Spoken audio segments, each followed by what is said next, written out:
మీ ప్రభుత్వం ఈ ప్రభుత్వం ఏర్పడి ఇప్పటికి 60 రోజులు దాటింది. ఈ 60 రోజులలో మీరు ఇచ్చినటువంటి 6 గ్యారెంటీలను అమలు చేయాల్సిన బాధ్యత మీ మీద ఉంది. షెడ్యూల్ వస్తుందని చెప్పి మీకు తెలుసు, నాకు తెలుసు, ప్రజలందరికీ తెలుసు షెడ్యూల్ వస్తుందని చెప్పండి. షెడ్యూల్ వస్తుందని తెలిసిన తర్వాత 6 గ్యారెంటీలను ఎన్నికల షెడ్యూల్ లోపల మీరు అమలు చేయాల్సిన బాధ్యత, ఆలోచన, ప్లాన్ మీకున్న ఒక ప్రణాళిక మీకు ఉండాలి. ఆల్రెడీ ఒకవేళ ఇయ్యొద్దు మేము అమలు చేసే ఆలోచన తప్పించుకునే ప్రయత్నం చేస్తున్నామంటే రేపు ఏం చేస్తారంటే ఎన్నికల షెడ్యూల్ వచ్చిందని చెప్పి తప్పించుకునే ప్రయత్నం చేసే అవకాశం ఉంది. మీకు నిజంగా మళ్ళీ చెప్తున్నా, మీ మేనిఫెస్టో ఖురాన్, బైబుల్, భగవద్గీత అయితే మీరు తెలంగాణ రాష్ట్రంలో పేద ప్రజలను ఆదుకోవడానికే ప్రభుత్వం ఏర్పడ్డదని మీరు భావిస్తే, మీరు భావించుకుంటే, మీకు నిజాయితీ ఉంటే మీరు ఎన్నికల షెడ్యూల్ రాకముందే ఈ 6 గ్యారెంటీలు అమలు చేయాలి. ఎన్నికల షెడ్యూల్ పేరుతోని మీరు మళ్ళీ తప్పించుకునే ప్రయత్నం, మోసం చేసే ప్రయత్నం చేస్తే దాన్ని ప్రజలు గమనించాలని మాత్రం అనుకోకండి. ప్రజలు పక్కా గమనిస్తున్నారు. ఇప్పటికే చర్చ జరుగుతుంది ప్రజల లోపల. ఎన్నికల లోపల వీళ్ళు ఈ షెడ్యూల్ లోపల వీళ్ళు 6 గ్యారెంటీ అమలు చేస్తారా చేయరా? మీరు ఏమన్నారు? 15,000 రూపాయలు ఒక్కొక్క ఎకరానికి రైతుకి ఇస్తా అని చెప్పి అన్నారు. సరే రైతు బంధు పెడతారా, ఇంకేం బంధు పెడతారో మీ ఇష్టం. అది ఎకరానికి 15,000 రూపాయలు ఇస్తున్నారు. అది వెంటనే ఇవ్వాలి. 2,500 రూపాయలు మహిళలకు ఇస్తున్నారు. అది ఇవ్వాల్సిందే. 4,000 రూపాయలు పెన్షన్ ఇస్తున్నారు.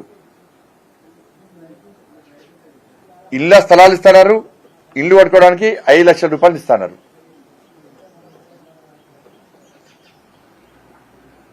2 లక్షల రూపాయలు రుణమాఫీ ఇస్తున్నారు. నోటిఫికేషన్ వెంటనే ఇస్తున్నారు.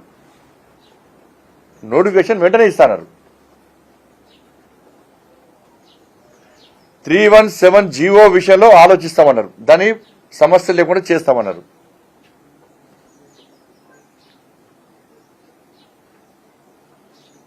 నిరుద్యోగులను ఆదుకుంటామన్నారు. ఈ 6 గ్యారెంటీలు బట్టి ఇవన్నీ కూడా హామీ ఇచ్చారు మీరు. ఈ హామీలను, ఈ 6 గ్యారెంటీల పాటు ఈ హామీలను మీరు నెరవేర్చడానికి మీ దగ్గర ప్రణాళిక ఏందో ఫస్ట్ స్పష్టం చేయండి. రాష్ట్రంలో ఉన్న ఆర్థిక పరిస్థితి గురించి మీరు చెప్పిర్రు. దివాలా తీసిందని చెప్పి మీరే చెప్పిర్రు. అప్పుల పాలైందని మీరే చెప్పిర్రు. 6 గ్యారెంటీలు అమలు చేస్తామన్నారు. ఇచ్చిన హామీలను అమలు చేస్తామన్నారు. ఎట్లా అమలు చేస్తారో మీరు చెప్తే ప్రజలకు ఒక ధైర్యం, విశ్వాసం ఏర్పడుతుంది. ప్రజలు మీరిచ్చిన హామీలను చూసే మీకు ఓట్లేసి గెలిపించారు. గత ప్రభుత్వం మోసం చేసింది కాబట్టి. అది అరాచక ప్రభుత్వము, దుర్మార్గ ప్రభుత్వము, ప్రజలను మొత్తం వంచిన ప్రభుత్వము, తెలంగాణ ప్రజల బతుకులను బర్బాద్ చేసిన ప్రభుత్వం ఆ ప్రభుత్వం. కాబట్టి మిమ్మల్ని ఎంచుకున్నారు ప్రజలు. మీరు ఇచ్చిన హామీలు, మీరు ఇచ్చిన జ్ఞానాలు చూసి ప్రజలు మిమ్మల్ని ఎంచుకున్నారు.